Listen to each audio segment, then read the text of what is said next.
I'm national correspondent Kayla Gaskins in Washington. Political figures from the White House to the Capitol argue responsibility for the violent murder of 23-year-old Iryna Zarutska last month should go well beyond the suspect who brutally stabbed her to death on a public transit train in Charlotte, North Carolina.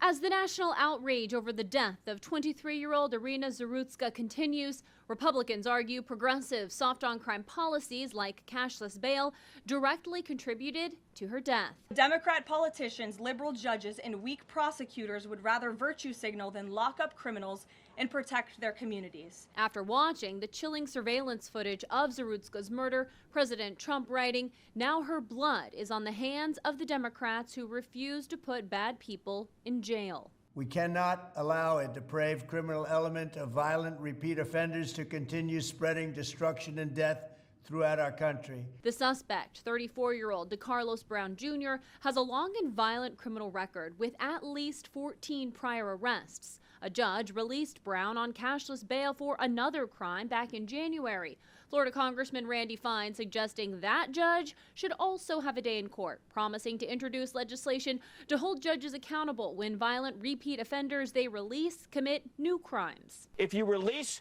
a person who has only known violence their entire lives, only committed violence their entire lives, they're going to keep on committing acts of barbarous violence. The Democratic mayor of Charlotte, V. Lyles, taking a noticeably tougher stance Monday, calling the murder a tragic failure by the courts. This shift in tone came after immense backlash from her previous statements where she focused on the suspect's mental health needs. Meanwhile, FBI Director Kash Patel confirming they've been investigating the murder from day one.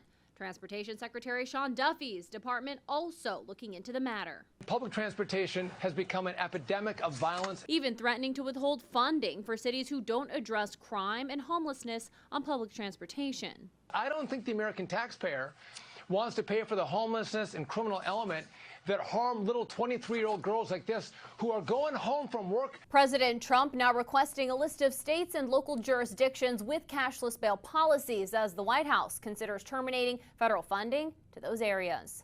In Washington, I'm Kayla Gaskins.